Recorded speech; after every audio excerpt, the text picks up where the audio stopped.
Današnjem videoklipu predstavljam novu verziju kineskog višenamenskog borbenog aviona četvrte i po generacije, kojeg su mediji nazvali J-10D. Kineski lovac J-10 primećen je u novoj konfiguraciji sa velikom dorsalnom izbučinom, koja spaja kabinu ovog borbenog aviona i proteže se ispod vertikalnog stabilizatora sve do ivice izduvnika motora. Modifikacija kineskog lovca J-10 prati veoma sličan evolucioni put kao i njegov pandan, američki F-16. Ovakva modifikacija sa dorsalnom izbučinom koja služi za smeštaj dodatne elektronske opreme i sistema prvi put je primenjena na verzijama borbenog aviona F-16 Block 60 koja je rađena ekskluzivno za Ujedinjene Arapske Emirate koji su i finansirali razvoj ove verzije F-16. Paralelno sa F-16 Block 60, Izrael je takođe razvio svoju verziju F-16I SUFA, koja takođe ima dorsalnu izbučinu kao i Block 60. Fotografije nove konfiguracije kineskog višenamenskog borbenog aviona srednje težine J-10, koji se predstavlja kao novi model J-10D, počele su da kruže internetu. Slike pokazuju letelicu sa relativno poznatom modifikacijom, uvećanim leđnim delom koji se proteže duž uzdužne ose ovog borbenog aviona. Slično specifičnim izvoznim varijantama F-16 verzije E i F, snimci pokazuju kineski borbeni avion J-10 u istaknutoj dorsalnoj konfiguraciji tzv. Velike kičme. Ovaj dodatak bi potencijalno mogao da sadrži različite sisteme, uključujući unapređene sisteme zaštite od elektronskog ometanja i protivelektronske borbe, kao i dodatne komunikacione uređaje i pasivne senzore, kao i sistem obaveznog hlađenja ovih sistema. Takođe bi potencijalno mogao da obezbedi dodatni prostor za gorivo, ali je to manje verovatno.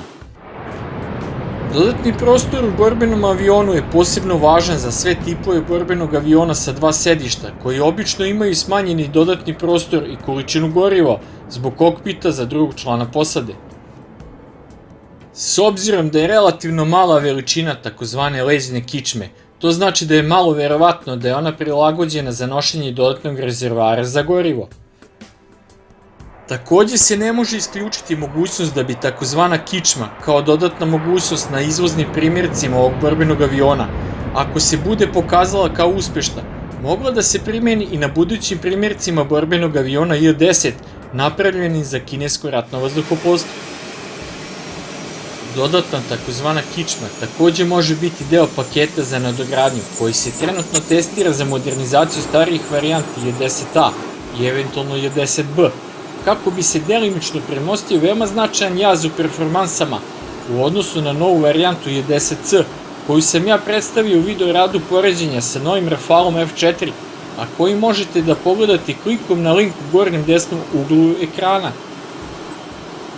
Andreas Ruprecht, kineski analitičar i autor koji tweetuje pod korisničkim imenom @ruprecht_a, sugerisao je da bi mlaznjak na slikama mogao biti i varijanta J-10 označeno kao J-10CY, ali to tek treba da bude potvrđeno.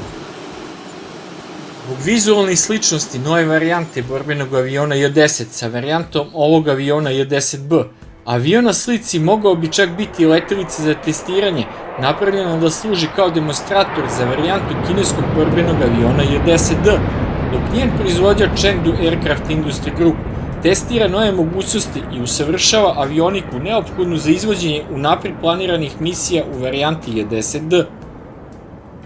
S obzirom na nedavnu pojavu takozvane velike kičme na borbenom avionu J-10, neki sada sumnjaju da je osnovna misija J-10D u domenu elektronskog ratovanja i potencijalnog suzbijanja neprijateljske protivvazduhoplovne odbrane, takozvane SEAD misije. Kina ulaže velika sredstva u program proširenja varijanti taktičkih mlaznih aviona svog ratnog vazduhoplovstva, pri čemu je varijanta za elektronsku borbu Ju-16 zasnovana na teškom ruskom lovcu Su-30 MKK Flanker, koja je nedavno predstavljena. Ova varijanta borbenog aviona Ju-16 takođe koristi oznaku D, odnosno Ju-16D, Pa se može izvući analogija da je i varijanta borbenog aviona J-10D namenjena za ometanje protivničkih elektronskih sredstava komunikacije i osmatranja, kako bi se prikrila sopstvena grupa borbenih aviona koji ide u napad na neprijateljsku teritoriju. Ovo je još jedan dokaz kojom brzinom kineska vojna industrija napreduje i kako se stalno pojavljuju nove modifikacije već unapređenih borbenih aviona J-10.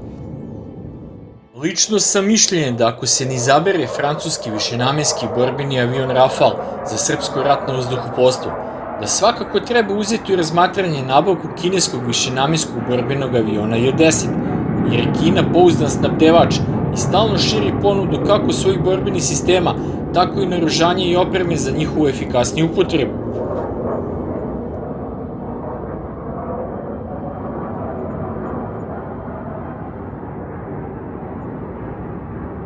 A šta vi mislite o tome?